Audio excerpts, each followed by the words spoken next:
I'm Russ. This is Couch to 40K. What are we doing? I've got my first 4 knobs on their painting blocks. I use wooden blocks instead of paint handles. I just like them a little better. I tried a paint handle. My wife got me a couple paint handles for Christmas. It just wasn't working for me. It might have been the handle itself, but I just wasn't comfortable. I like something about the squares. I like, I can set them on their side, and they're cheap. I got I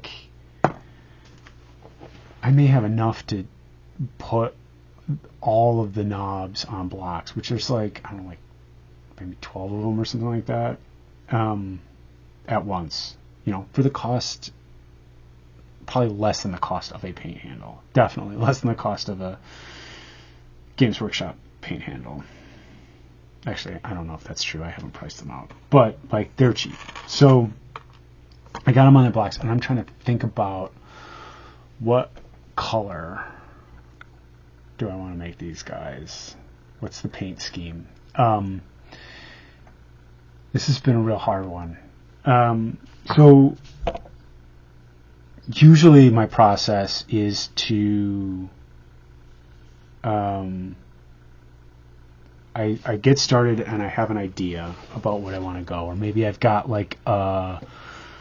an inspiration. Like I did these. They probably can't see them because I don't have great cameras. Maybe I did these. I can't remember the name, scions of whatever. And I wanted to do cherry blossoms, or I did these other guys. I did when I did the chameleons, I wanted, they had Hunters of Huan Chi. A mango was my color inspiration for this, but sometimes it's these guys were a headache also. I had originally been thinking, I think these are Dark Oath Savagers, these guys are. I really like this guy in particular with the long hair and the sword, because he's Conan. And so I was thinking I was going to do Conan style. And this is probably most representative of where I'm at right now. Where when I got in a ways into doing the painting, and I realized the colors just weren't working. It just didn't look cool. And so I had to kind of adjust what my thinking was.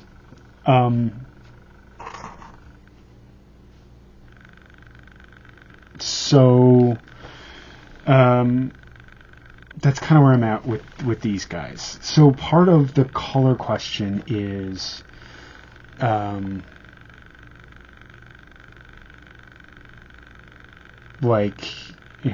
orcs it's culture, but there's factions or sub-factions or whatever. There's for orcs it's do you want to do the yellow ones who are rich and they've got better guns, or do you want to do the black ones who stomp around, do you want to do the red ones, or do you want there's these color, and my impression, like I said, I'm new to this. I know enough to be dangerous, I think, is the honest truth. I assume that there is gameplay impact if you're playing this group or that group. You can do this. The red ones can do stuff that the black ones can't do. There's rules associated with the red ones that aren't associated with the black ones. That aren't associated, and then the yellow ones can get these bonuses or whatever. I went on to a tier 3 channel member on Winter's SEO. because I need the extra battle reports because I like watching them while I do chores. I don't need them, but so I'm on the Discord there, and there's like an orcs subthread, and so I asked like the folks there, is there anything that I should be thinking about? I'm just starting. And the response there, everybody's real cool. And the response there was, at a 10th edition, it doesn't really matter. Just pick one. And you'll be fine. And again, know just enough to be dangerous. I feel like, is the situation really that it doesn't matter right now? But when a codex comes out for the orcs, a special rule book devoted just to the orc army with special rules for orcs, is it going to make a difference then? Will I be locked into a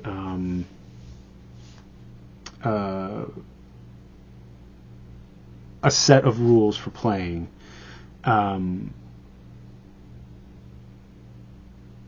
when the book comes out, and suddenly I've made a bunch of decisions that I didn't really think about because I didn't know I was making them, because I didn't know what the impact would be at the time.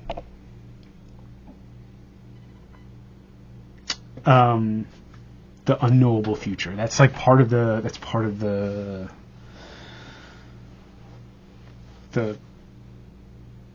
concern, right?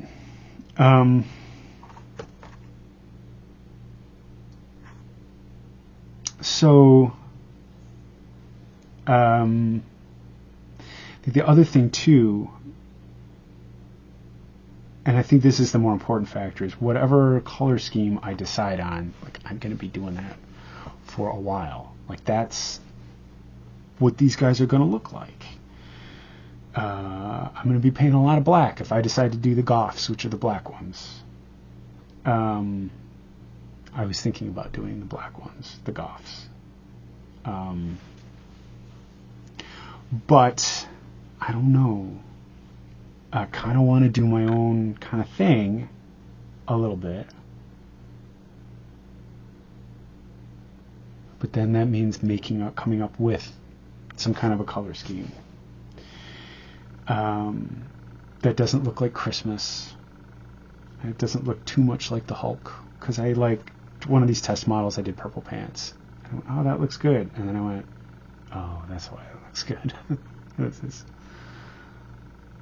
He looks like the Hulk, which isn't necessarily a bad thing. I mean, those folks picked those colors because they look good together, right? And I showed it to, my wife, and she did not. She was like, oh, he's got purple pants. And I went, like the Hulk. And she said, oh, really? So maybe that doesn't matter. I don't know. The things that go on in my head are not the things that go on in other people's heads. So I'm trying to come up with a color scheme. And I think part of the problem is I feel like there should be a diversity to the orcs.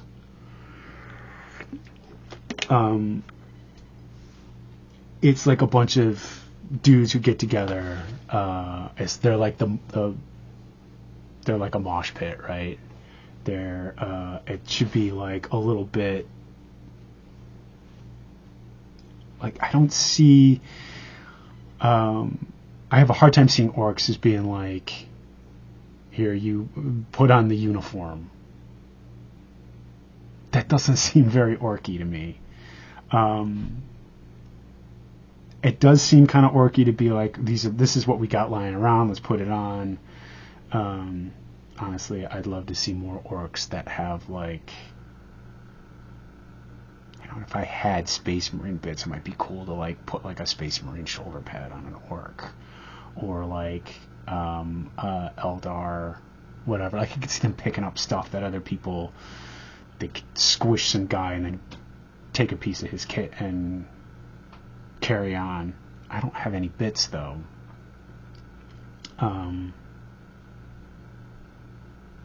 So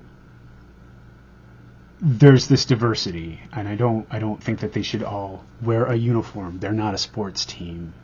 They're not really an army. And that kind of, and like, I got these 12 minis, 6 of them, 6 models, and they're all they're all different enough. Some have shoulder pads, some don't. So there is some like diversity there, but I want them to look a little different. And like figuring out the colors is, what colors do I want to do? So I've gone through. This has been my process. I've watched videos on like folks saying like how to figure this out, and I'm following their rules a little bit. So what I did was I made these 4. They are 2 pairs, right? They're the same 2. I got these guys. Yeah, these guys, when they face different directions, they look different. These guys and these guys are the same, right? And I started out with the base colors, the airbrush. I was originally thinking, I like, when I do like when I've done my warbands, I've been into doing like zenithal, right, where you do like a darker undercoat and then you do a brighter color from the top down, and then I try to use transparent colors to over that, so that I still have that sort of like tonal thing. Also, it helps me see better. My eyes aren't the best. That's usually the stage at which I see all of the bits that I missed when I was cleaning them up. And then I have to decide if I'm going to fix them and respray them, or just let it sit, or fix them and not respray them. Anyway, so sometimes recently I've been doing a lot of color instead of black as the base coat. And for the green guys that I've done, goblins, I did some green, the Hunters of Huan Chi, they're chameleons. I did a purple as the base, and then I do like blue on the top, and then yellow, and when the yellow hits the blue and the purple, you get your green. But it's like purple in the shadows, and it's got a nice like vibrant contrast thing going on, but it's too soft. The purple is not, there isn't enough of a contrast. I decided when I was looking at the models, right? Like I did 2 purple, and I did at the base like purple, blue, purple, turquoise, bright blue, yellow. Exact colors don't matter. You're not going to be following my thing, but right. So I did some that were purple, and I did some that were black, the traditional black, gray, white zenithal, and those ones just looked a little better. The contrast looked better from a distance, which is the way that you're going to be looking at them. And when you put a bunch together in a scrum, having a little bit more of a contrast made them sort of pop a little more. So I decided to go with the black, gray, white, and then so I pulled the 2 that I had done with the black, gray, white zenithal, and I chased those a little bit. I did a little more painting up on these ones, and I've kind of been thinking, I kind of want to go grimdark with the orcs. I want to go, and so grimdark I think means like different things to different people. I want to go with like dirty and used. All their stuff is kind of used. All their stuff is like they're a little dirty, a lot dirty, and they're sort of like a higher contrast, somewhat desaturated.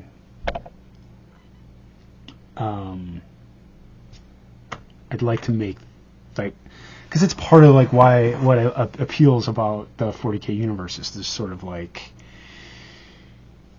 there's nothing new, and so the stuff that these guys have is stuff that they've built from scrap or stolen from other people. And orcs don't have the capacity to maintain, right? For the most part, or the ones that do are kind of like, that's what I'm thinking. So as much as I like that they're kind of like the fun ones and the silly ones, I kind of want to make them a little bit scary. I kind of like to make them a little bit scary. So I came up with a good rust recipe.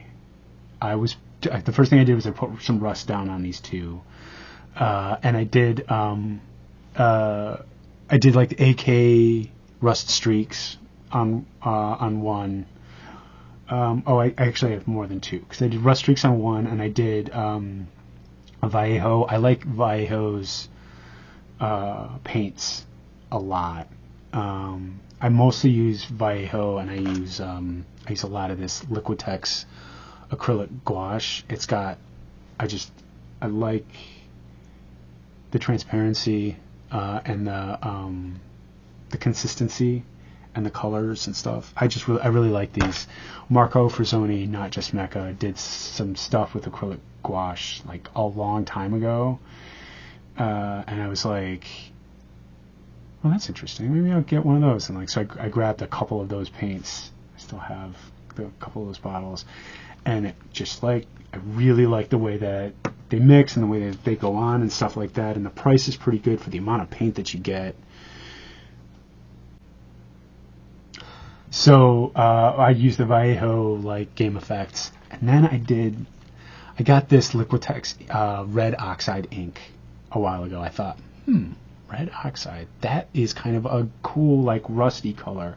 It's a little bit like Griffhound orange contrast paint, which early on I used for some rust effects, also because Marco Frazzoni had done it and it looked really good, and so I followed his recipe. He doesn't do recipes exactly very much.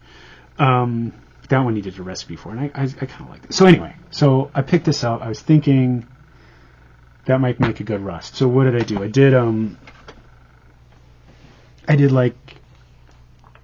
got it written down here.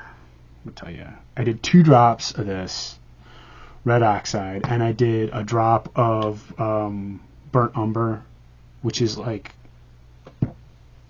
a necessity for me to make brown washes. And then I put in 4 drops, I did 4 drops of matte varnish. This was early on I got this. It's a little thick, I think. Maybe something that sprays better through an airbrush would be a better choice, that I don't have to thin it down every single time. But in this case it was nice because it thickened up the ink a little bit. So that I tried that on one of the models. It looked really good. It's kind of an orangey, but all the varnish makes it super matte, and it's got a nice color to it. And then I had the questionable idea to throw some of this basing mix that I've got that's 98% baking soda, not baking powder, right? The Arm & Hammer stuff. And just a little bit of sand. There's probably a little bit of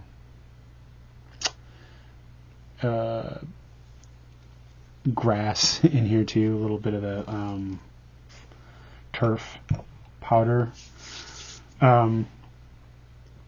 So I put some of that into a cup in my tray, and I added a little palette, my dry palette, I guess you would call it.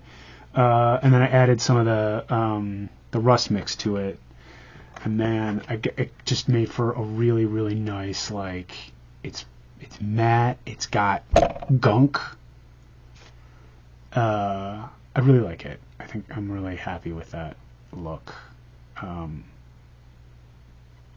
Especially hit a little bit of the AK to just give a little bit of texture to it, because the AK is more of a brown than a red orange, and this is more of a red orange, so like it's a nice contrast. And then you put a little like dark metal over the top, like 3 drops of duraluminum and a drop of black ink, and you get like a nice gray gunmetal. And so when all those go together, I got a pretty good effect that I'm really happy with. I like the axe on this guy. And I was kind of thinking like I might like brighten up the sharp bits a little more. So this guy I continued painting, and the other one that I just had like the regular stuff on, I kind of set him aside. And so I did him for a while, and I got him to a point where I was kind of happy with him. I was real happy with him actually. And I kind of, like set him, carried around the house with me. I don't know. Do you guys like?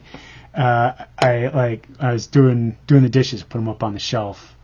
It's like right at head level, so I like do some dishes. And I look over it and that looks pretty good. And then and check them. Partly also, I'm gonna say want to see them in different lights. And then the next day, I wasn't happy with them. Like that initial satisfaction had kind of worn off, and I was like, not so much worried about the paint job not being the best, because I was kind of not putting a lot of time into it, just kind of like trying to get the overall impression, but just like some stuff about the colors. Like I'd gone with actually used Griffhound orange for the shirt, and it was just too much, and purple pants, orange shirt, purple pants, like no, didn't work. Besides, I'm saving those colors for a different army, probably. Not really. So I went back and I did some more stuff on him. And I've got him kind of most of the way there. And I took these other 3 and I re-base coated them. And I'm going to try making them a little more like this and see how that goes with like the same kind of scheme, where it's like mostly brown and like dark leather straps, rusty metal.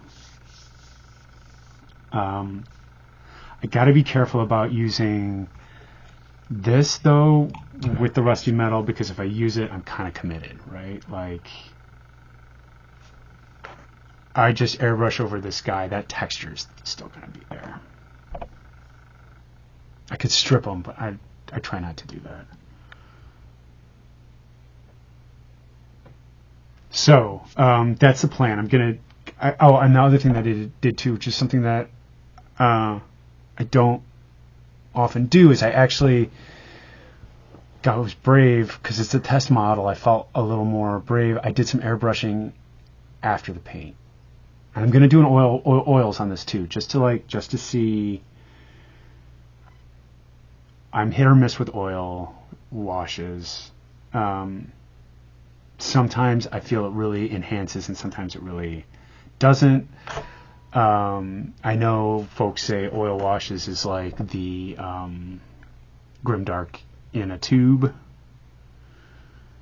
That's not what I'm going for necessarily, but I do think it might help with some of the details and some of like the edges and stuff like that, and help separate some of the colors, because I don't want it to just be a blob. I want to have some separation. I want to have some color.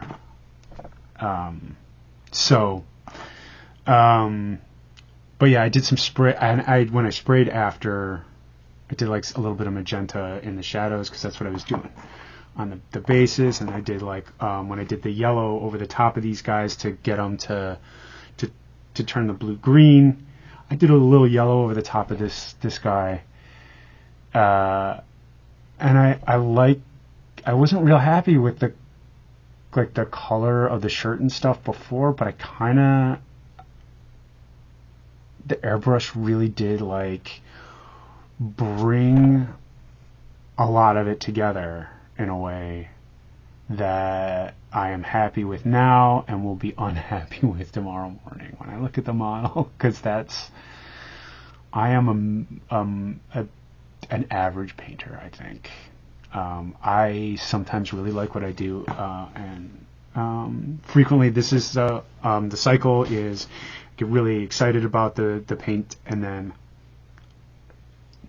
really think it looks terrible, discouraged. I try not to look at my mini zoomed in on my phone because it's just depressing. And then the key is to like stop when you're at a high, right? So, but I am writing down the steps as I go. What are the colors that I put on these guys, and then that way I can repeat it for the rest of them. All right, so I'm going to try some. I'm going to see if I can feel out a color scheme that I'm happy with. That's going to be fun to paint because I got a lot of these guys to paint, and I want it to be fun, and I want to get painting. I don't want to keep talking. So let's do this.